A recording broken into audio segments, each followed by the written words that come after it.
There are things one wants in this world, but they may not come naturally. It seems like it's your calling. It seems like it should be within, but you keep falling, failing, and everything seems like it's telling you not to. That was the plight of Noriko Takaya. As the daughter of an admiral, everyone had higher expectations of what she should be able to do. How was she so pitiful? How could she hardly move her mech? And how was she chosen by the coach? Noriko's wish was to become a pilot, just as her late father, but she wanted to put aside that dream due to her own feeling of inadequacy. There are far better choices for the one who become part of the group known as Top. At least, to her that was the case. Kashihara was a senior with far more experience and a shoo-in to be taken into space with Amano, yet it's Noriko who was chosen. This decision was opposed by the entire school, including Noriko herself. A talentless newbie didn't have any use on such an important mission, so understandably, she wanted to quit and escape the pain of her own weakness as well as guilt from being chosen. Ohara had other plans. He wouldn't let the young girl quit because he was sure of the potential that laid within her, even if she herself couldn't see it. All Noriko needed to realize was what separates her and Amano. Noriko didn't put in the same effort Amano did.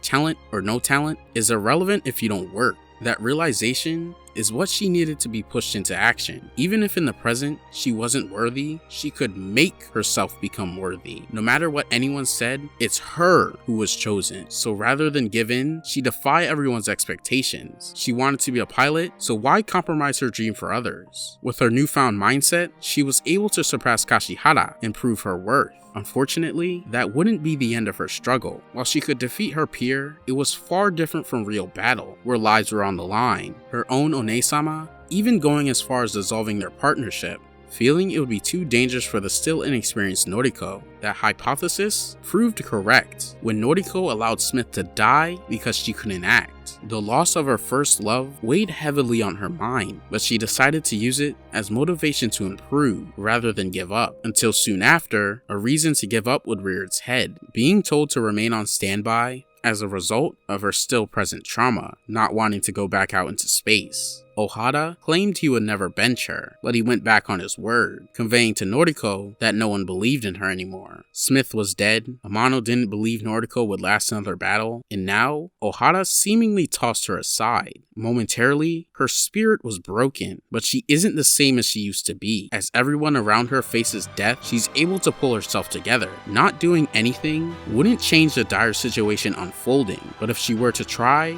then maybe she could make a difference. Gunbuster was still available, and she was one of the only people who could use it. As a result of that decision, she decides to rely on her own strength. While Ohata teaches that very lesson in episode 1, she's always had him to rely on, up until now, in the sense that he gave her self-worth, by continually assuring her of what she could do. After all, in episode 1, she only acted because of his words. And after Smith's death in episode 3, she still had him to turn to.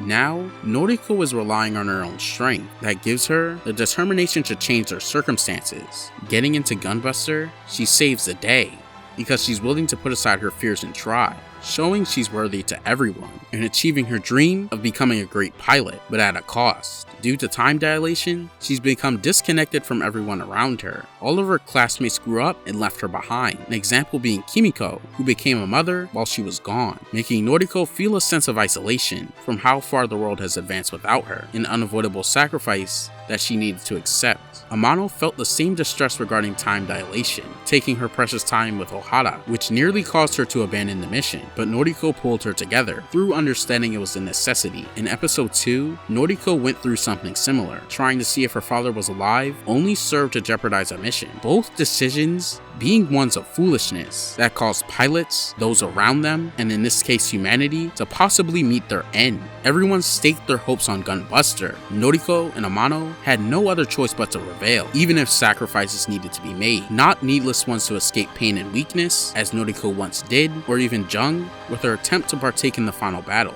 For her, it would be needless suicide because her mech couldn't withstand such heavy gravity. She only wanted to follow because she couldn't part with her friends, which highlights a message of only making the necessary sacrifices. Humanity could only survive upon those who have the guts to put in all that's needed into victory, that being the spirit of Gunbuster. Those who are forced to overcome adversity through guts and hard work. only relying on their own strength. The last part of that can easily be misinterpreted as doing everything yourself, but really, it's saying you're the only one who needs to believe in yourself. You may not always have those who will believe, but so long as you do, then you'll be able to make miracles. That force becomes even stronger with two who have strong belief in what they can do.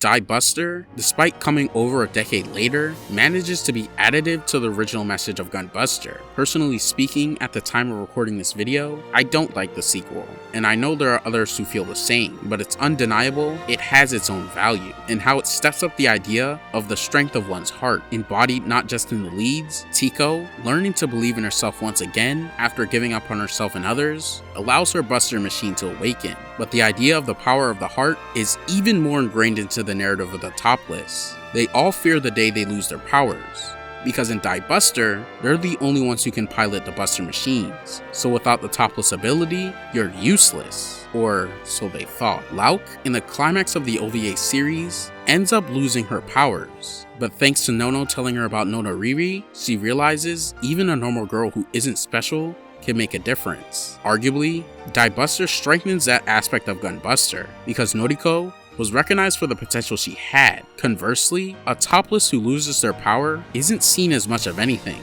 and we see multiple characters play with that idea. By making Lauk lose her powers, it shows no matter the circumstance, those with a strong heart can achieve anything. Her Buster machine still responds to her even after she ceases to be a topless, and perhaps that could have been the case for everyone. Yet the twins, Nicola, and all the other topless we see fear the day they lose their powers.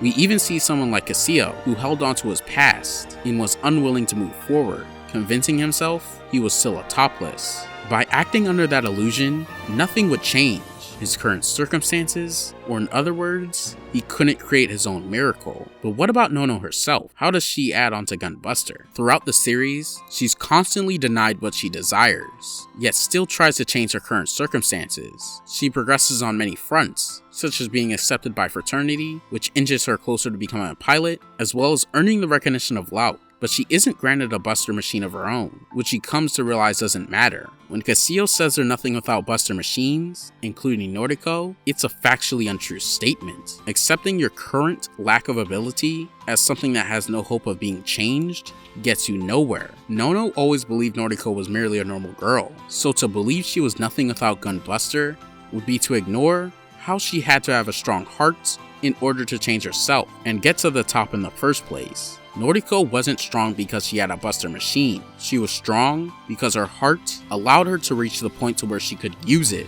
That realization is what allows Nono to awaken. Nono is literally a Buster machine, and Noriko was granted one.